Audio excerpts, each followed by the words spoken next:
You know, we're surrounded by these incredible feats of engineering that we just drive past every single day without a second thought. Bridges, buildings, even the signs on the highway. But if you stop and look a little closer, you find these amazing stories of design and precision. And today, we're gonna pull over and take a look at one of them. So this isn't just any old highway sign. This is a gantry from the Indian state of Telangana. And yeah, its main job is to help you get where you're going. But its designers were given a much bigger task: to make this thing a powerful, instantly recognizable symbol for the entire state. And that really got me thinking. I mean, we drive under these things all the time, but have you ever stopped to wonder what it really takes to build one? Well, today, we're gonna find out. Using its official engineering manual, we're gonna pull back the curtain and deconstruct this very sign piece by piece. Okay, so let's start with the big idea. Because before a single piece of steel was even cut, there was this really clear vision for what this gantry needed to be. The ambition here was huge. The design manual itself says it all. It calls the gantry a landmark expression of the state's identity at mammoth scale.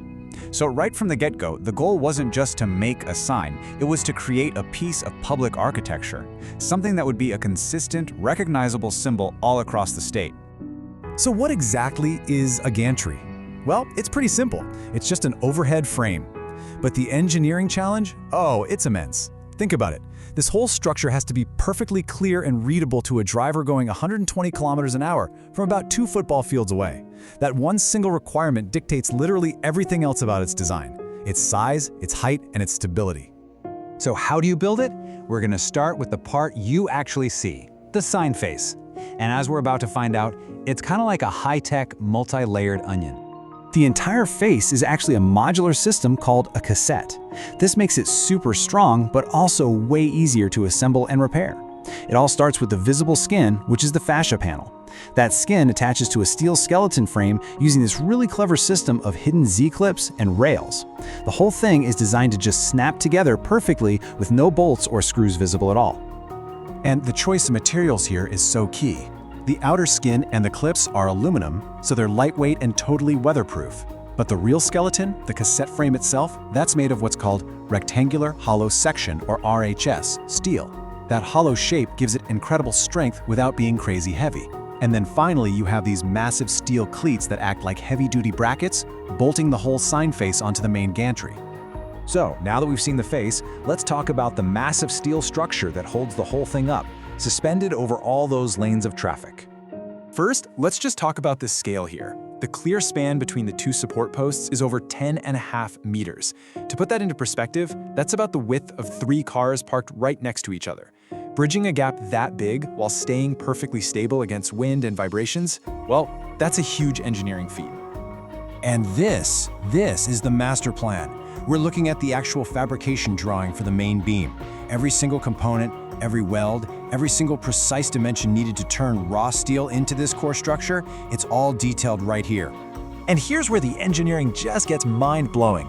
The allowable error, or tolerance during fabrication, is just tiny. When the welders are building this nearly 11-meter-long frame, they measure the diagonals, and the difference between those 2 measurements cannot be more than 3 millimeters. That's about the thickness of 2 dimes.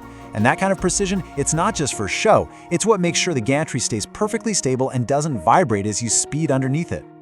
But, you know, a massive structure up in the air is only as strong as its connection to the ground. So let's move down from the sky and see how this thing is actually anchored to the earth. Right, so what keeps this massive steel structure from just tipping over in a high wind? Well, it all comes down to the unsung hero of almost every large structure out there, the foundation. It all starts deep underground with this huge reinforced concrete pedestal. Massive M24 anchor bolts are set right into that wet concrete. Those bolts then come up through a thick steel base plate, which is welded directly to the gantry's vertical post. This one single point is where all the forces, from wind, from gravity, are transferred safely down into the earth. I absolutely love this because it gives us a peek into the real world of construction. This is a quick checklist right out of the manual for the engineers on site, and every single step is critical, from making sure the concrete is fully cured, to leveling the base plates, to finally tightening the bolts to the exact right torque. It's all about diligence and process. Now check this out. Here's a fact that just blew my mind. To get those two base plates perfectly level with each other, engineers use these tiny steel plates of different thicknesses called shims. For just one of these gantry structures, it can take up to 72 individual shim plates to get that perfect level before they lock it all down for good. Okay, let's zoom back out for a second. We've seen all the tiny details, but the real genius of this system is how it's designed to be a master plan, something that's adaptable, scalable, and safe for any road in the state. The system can be built with a sign on one side or on both. Now, you think adding a second sign would just double the stress, right? But the engineering is actually way cleverer than that. A single sign can cause the main beam to twist in the wind. That's called torsional stress. By adding a second face, you balance the load, which counterintuitively makes the entire structure more stable. How cool is that? And this core design is just brilliantly scalable. The fundamental concept can be stretched to fit pretty much any road. For a 2-lane state highway, you might have a 10-meter span. For a massive 8-lane expressway, it can be extended all the way to 24 meters. The components underneath get beefier, of course, thicker steel, bigger bolts, but the visual identity, that signature look, stays exactly the same. Of course, every structure has its limits. Engineers design for what they call the serviceability limit. Think of it like a car's warranty. It's built to handle all the normal day-to-day stresses, like monsoon winds and vibrations from traffic. But the standard model isn't designed by default to survive an extreme, once-in-a-century event like a direct hit from a cyclone. But what if you do need it to be cyclone-proofed? Well, that's where safety is engineered in layers. For high-risk areas, the manual specifies a whole series of upgrades. Thicker steel, stronger bolts, bigger foundations, and even crash-rated bollards to protect the posts from being hit by a car. And that brings us full circle, right back to the finished product. Through this incredibly detailed and scalable engineering plan, the goal is achieved. One signature design for one state that can be adapted for any road, creating a powerful and uniform symbol of identity. So here's a final thought to take with you on the road.